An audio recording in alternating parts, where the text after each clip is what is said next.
पड़ोसी धर्म निभाने के क्रम में महिलाएं एक दूसरे से वस्तुओं का आदान प्रदान करती रहती हैं। अब है पड़ोसी धर्म सिर्फ पुरुष कैसे निभा रहे, व्यंग्य किया हुआ जो कि कूड़ा फेंकती हैं। महिलाएं कैसे निभाती हैं, एक दूसरे से चीज़ों का आदान प्रदान, मतलब किसी को एक चीज़ दे दी, किसी से एक चीज़ उधार मांग ली। या कभी कभी क्या होता है कि अच्छे पड़ोसी, हमें लगता है कि ये हमारे खास पड़ोसी हैं, आज खीर बनाई, चलो जी आंटी को दे आते हैं, उसने अच्छी सी सब्जी बनाई, वो हमें देने आ जाती है। लेकिन वास्तविकता तभी है, अच्छे पड़ोसी आप तभी हो अगर उसको उसकी प्रशंसा करके, उसको सराहना करके उसको एक्सेप्ट करते हो, उसको खा लेते हो, ना कि नुक्ताचीनी करते हो। लेकिन यहाँ पर क्या है, इसी क्रम में लेखक की पत्नी ने अपनी पड़ोसन से तूश की शाल उधार ली थी जो बहुत महंगी थी।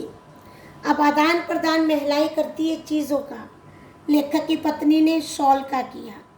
शॉल आप जानते हैं, जैसे आपकी मम्मी किसी फंक्शन में जाती है, शॉल लेकर जाती है, सर्दियों में विंटर्स में पहनी जाती है। अब यहाँ पर एक शब्द आया तूश। तूश की शॉल जो होती है उसके लिए किस शब्द का प्रयोग किया गया है, महंगी, बहुत महंगी होती है।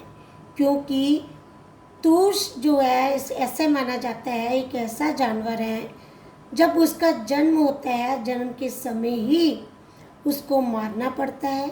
और ये ऐसी प्रजाति, एक छोटे से कोमल से बच्चे को जस्ट इमेजिन मारना पड़ता है, उसके बालों से ये शॉल बनाई जाती है। और ख़ास तौर पर ये ऐसी एक प्रजाति है जो कि समाप्त होने के किनारे पर, कगार पर खड़ी है। इसलिए तूश का शाल बहुत ही महंगा होता है, जिसका माना जाता है कि स्टार्टिंग प्राइस जो है वो 1 लाख से शुरू होता है।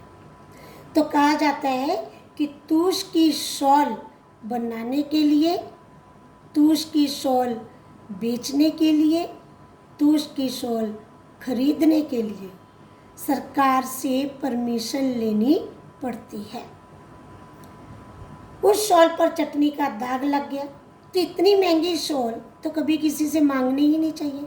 अब लेखक की पत्नी ने ऐसी शॉल मांग ली, शॉल लेकर चली गई फंक्शन अटेंड करने, वहाँ पर चटनी का दाग लग गया, जिसे छुड़ाने में लेखक के 150 रुपये खर्च हो गए। जिसे छुड़ाने में लेखक के 150 रुपये खर्च हो गए।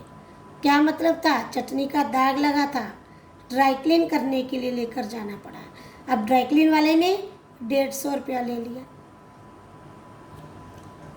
150 रुपया, अभी आप सोच रहे होंगे 150 रुपया कौन सी इतनी बड़ी बात है, लेकिन जिस समय की लेखक बात कर रहा है उस समय 150 रुपये की बहुत ही वैल्यू होती थी।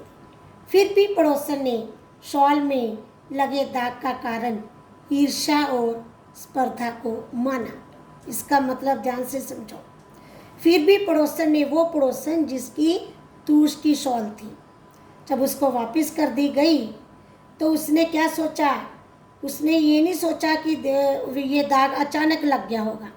उसने ये सोचा कि मेरी महंगी शॉल थी, ईर्ष्या, जलन और स्पर्धा, स्पर्धा मीन्स आगे बढ़ने की होड़ में, जलन, यहाँ भी स्पर्धा जो है वो आगे बढ़, कॉम्पिटिटिव भावना नहीं है, जलन ही आएगी के कारण उसने, पड़ोसन ने जानबूझकर दाग लगा दिया। दोनों ने पूर्व में ली गई वस्तुओं के लिए एक दूसरे को खूब ताने दिए।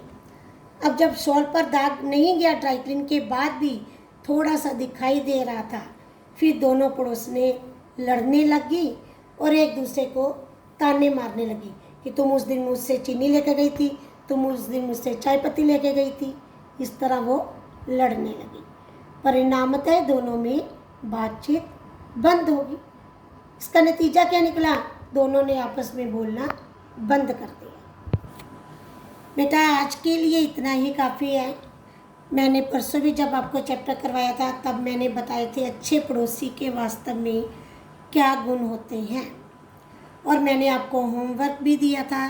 किसी भी बच्चे ने होमवर्क करके नहीं भेजा। इसके अतिरिक्त आपका जो हॉलीडे होमवर्क है, उम्मीद है सब बच्चों ने अच्छी तरह कर लिया होगा। धन्यवाद।